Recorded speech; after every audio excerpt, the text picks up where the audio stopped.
എല്ലാവർക്കും നമസ്കാരം. ഇന്ന് നമുക്ക് നല്ല ടേസ്റ്റി ആയിട്ടുള്ള ഗോബി മഞ്ചൂറിയൻ ഉണ്ടാക്കുന്നത് എങ്ങനെയാണെന്ന് നോക്കാം. വളരെ എളുപ്പത്തിൽ വളരെ ടേസ്റ്റി ആയിട്ട് നമുക്കിത് ഉണ്ടാക്കിയെടുക്കാം. ഇതിനി ഉണ്ടാക്കുന്നതിന് വേണ്ടി എന്തൊക്കെയാണ് വേണ്ടതെന്ന് നോക്കാം. ഇതിനു വേണ്ടി ഇടത്തരം വലിപ്പമുള്ള ഒരു കോളിഫ്ലവർ ഇതുപോലെ ചെറുതായിട്ട് മുറിച്ച് വെച്ചിട്ടുണ്ട്. ഇതൊന്ന് നന്നായിട്ട് കഴുകിയെടുക്കാം. അതിനുശേഷം തിളച്ച വെള്ളത്തിൽ കുറച്ച് ഉപ്പിട്ട് ഇതൊന്ന് നന്നായിട്ട് തിളപ്പിച്ചെടുക്കണം. കോളിഫ്ലവർ ഇട്ട് കൊടുത്തതിന് ശേഷം ജസ്റ്റ് ഒന്ന് തിളപ്പിച്ചെടുത്താൽ മാത്രം മതി. ഒരുപാട് സമയമിട്ട് തിളപ്പിക്കേണ്ട ആവശ്യമില്ല. കോളിഫ്ലവർ ഇവിടെ തിളച്ച് വരാൻ തുടങ്ങിയിട്ടുണ്ട്. ഇനി ഇതിലെ വെള്ളം ഒന്ന് അരിച്ചു മാറ്റാം. അടുത്തതായിട്ട് ചെയ്യേണ്ടത് ഇതിനു വേണ്ടിയിട്ടുള്ള ബാറ്റർ തയ്യാറാക്കുക എന്നുള്ളതാണ്. അതിനു വേണ്ടിയിട്ട് 2.5 ടേബിൾ സ്പൂൺ കോൺഫ്ലവർ ഇട്ട് കൊടുത്തിട്ടുണ്ട്. ഇത് 2.5 ടേബിൾ സ്പൂൺ മൈദയാണ്. അടുത്തതായിട്ട് ഇതിലേക്ക് ചേർത്ത് കൊടുക്കുന്നത് കുറച്ച് വൈറ്റ് പെപ്പർ പൗഡറാണ്. വൈറ്റ് പെപ്പർ പൗഡർ ഇല്ലെങ്കിൽ സാധാരണ കുരുമുളക് പൊടി ചേർത്ത് കൊടുത്താലും മതി. കുറച്ച് കാശ്മീരി ചില്ലി പൗഡറും ഉപ്പും കൂടെ ചേർത്ത് ഇതൊന്ന് മിക്സ് ചെയ്തെടുക്കാം. ഡ്രൈ ഇൻഗ്രീഡിയൻസ് ഒക്കെ ഒന്ന് മിക്സ് ചെയ്തതിന് ശേഷം ഇതിലേക്ക് കുറേശ്ശെ വെള്ളം ഒഴിച്ച് കുറച്ച് തിക്കായിട്ടുള്ള ബാറ്റർ ഉണ്ടാക്കിയെടുക്കാം. ഒരു ഇടത്തരം വലിപ്പമുള്ള കോളിഫ്ലവറിന് ആവശ്യമായിട്ടുള്ള ബാറ്ററാണ് ഇവിടെ ഉണ്ടാക്കിയെടുത്തിരിക്കുന്നത്. കോളിഫ്ലവറിൻ്റെ വലിപ്പത്തിനനുസരിച്ച് ബാറ്ററിൻ്റെ അളവ് കൂട്ടുകയോ കുറയ്ക്കുകയോ ചെയ്യണം. അടുത്തതായിട്ട് റെഡിയായ ബാറ്ററിലേക്ക് നേരത്തെ ചെറുതായിട്ട് വേവിച്ച് വെച്ചിരിക്കുന്ന കോളിഫ്ലവർ ഇട്ട് ഒന്ന് മിക്സ് ചെയ്തെടുക്കാം. എല്ലാ ഭാഗത്തും ബാറ്റർ ആകുന്ന വിധത്തിലൊന്ന് ഇളക്കി യോജിപ്പിച്ച് കൊടുക്കാം. ഈ സമയത്ത് അടുപ്പത്ത് വെച്ചിരിക്കുന്ന എണ്ണ നന്നായിട്ട് ചൂടായി വന്നിട്ടുണ്ട്. ഇതിലേക്ക് ബാറ്ററിൽ മുക്കി വെച്ചിരിക്കുന്ന കോളിഫ്ലവർ വറുത്ത് കോരിയെടുക്കാം. ഈ കോളിഫ്ലവറിൻ്റെ പുറം ഭാഗം ക്രിസ്പി ആകുന്നത് വരെ ഒന്ന് വറുത്തെടുക്കണം. ഇതിൻ്റെ കളർ മാറി വരേണ്ട ആവശ്യമില്ല. പുറം ക്രിസ്പി ആയിട്ട് വരുമ്പോഴേക്ക് അകം നല്ല സോഫ്റ്റായിട്ട് വെന്ത് കിട്ടും.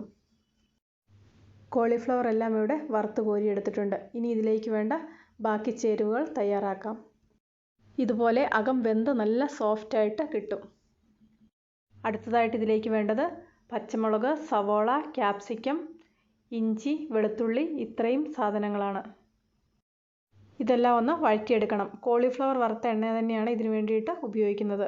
ചെറുതായിട്ട് അരിഞ്ഞ വെളുത്തുള്ളി, ചെറുതായിട്ട് മുറിച്ച ഇഞ്ചി, 2 സവോള ഇവിടെ എടുത്തിട്ടുണ്ട്. ഒരു സവോള കുറച്ച് ചെറുതായിട്ടും ഒരു സവോള ചതുരത്തിലുമാണ് അരിഞ്ഞെടുത്തിരിക്കുന്നത്. ചെറുതായിട്ട് മുറിച്ച പച്ചമുളകും കൂടി ഇതിലേക്ക് ചേർത്ത് കൊടുക്കാം. പച്ചമുളക് ഓരോരുത്തർക്കും വേണ്ട എരിവിനനുസരിച്ച് ചേർത്ത് കൊടുക്കാം. ഞാനിവിടെ 5 പച്ചമുളകാണ് എടുത്തിരിക്കുന്നത്. ഈ ചേരുവകളെല്ലാം പച്ചരുചി മാറുന്നത് വരെ ഒന്ന് വഴറ്റിയെടുത്താൽ മതി. ഇതിലേക്ക് കുറച്ച് ഉപ്പും കൂടെ ചേർത്ത് കൊടുക്കാം. സവോളയുടെ കളറൊക്കെ മാറി വന്നിട്ടുണ്ട്. ഇനി മുറിച്ച് വെച്ചിരിക്കുന്ന ക്യാപ്സിക്കം കൂടെ ചേർത്ത് കൊടുക്കാം. ക്യാപ്സിക്കം കൂടുതൽ ഇഷ്ടമുള്ളവർക്ക് കുറച്ചും കൂടെ ക്യാപ്സിക്കം ചേർത്ത് കൊടുക്കാം. ക്യാപ്സിക്കം ചേർത്ത് 1 മിനിറ്റ് കഴിയുമ്പോൾ തന്നെ ഇതിലേക്ക് സോയാ സോസ് ചേർത്ത് കൊടുക്കാം. 2 സ്പൂൺ സോയാ സോസാണ് ചേർത്ത് കൊടുത്തിരിക്കുന്നത്. 1 സ്പൂൺ ഗ്രീൻ ചില്ലി സോസും കൂടെ ചേർത്ത് കൊടുക്കുന്നുണ്ട്. റെഡ് ചില്ലി സോസ് ചേർത്ത് കൊടുത്താലും മതി. അടുത്തതായി ഇതിലേക്ക് 4 സ്പൂൺ ടൊമാറ്റോ സോസും കൂടെ ചേർത്ത് കൊടുക്കാം. സോസുകളെല്ലാം ഒന്ന് ഇളക്കി യോജിപ്പിച്ചെടുക്കാം. ഓരോരുത്തരുടെയും ഇഷ്ടത്തിനനുസരിച്ച് സോസിൻ്റെ അളവ് അങ്ങോട്ടോ ഇങ്ങോട്ടോ കുറേശ്ശെ കൂടുതലോ കുറവോ ചേർക്കുന്നതിന് കുഴപ്പമില്ല. അടുത്തതായിട്ട് ഇതിലേക്ക് 2 നുള്ള് പഞ്ചസാരയും കൂടെ ചേർത്ത് കൊടുക്കാം. ഇത് 1 സ്പൂൺ കോൺഫ്ലവർ ഒന്ന് വെള്ളത്തിൽ കലക്കിയെടുത്തതാണ്. കൂടുതൽ ഗ്രേവി വേണ്ടവർക്ക് കൂടുതൽ കോൺഫ്ലവർ ഇതുപോലെ ചേർത്ത് കൊടുക്കാം. ഞാനിവിടെ അധികം ഗ്രേവി ഇല്ലാതെയാണ് ഉണ്ടാക്കിയെടുക്കുന്നത്. ഗ്രേവി റെഡിയായി വരുമ്പോൾ ഇതിലേക്ക് നേരത്തെ വറുത്ത് വെച്ചിരിക്കുന്ന കോളിഫ്ലവറും കൂടെ ചേർത്ത് കൊടുക്കാം. ചപ്പാത്തിയുടെയും ഫ്രൈഡ് റൈസിൻ്റെയൊക്കെ കൂടെ കഴിക്കാൻ പറ്റിയ നല്ലൊരു കോമ്പിനേഷനാണിത്. എല്ലാവർക്കും ഇതിൻ്റെ ടേസ്റ്റ് നന്നായിട്ട് ഇഷ്ടപ്പെടും. എല്ലാവരും ഒരു പ്രാവശ്യം ഇതുപോലെയൊന്ന് ഉണ്ടാക്കി നോക്കുക. ഇന്നത്തെ ഈ റെസിപ്പി ഇഷ്ടപ്പെട്ടെങ്കിൽ ലൈക്ക് ചെയ്യണം, ഷെയർ ചെയ്യണം. കൂട്ടത്തിൽ ചാനൽ സബ്സ്ക്രൈബ് ചെയ്യാത്തവർ ആരെങ്കിലും ഉണ്ടെങ്കിൽ സബ്സ്ക്രൈബ് ചെയ്യാനും മറക്കണ്ട. പുതിയൊരു വീഡിയോയുമായിട്ട് വീണ്ടും കാണാം.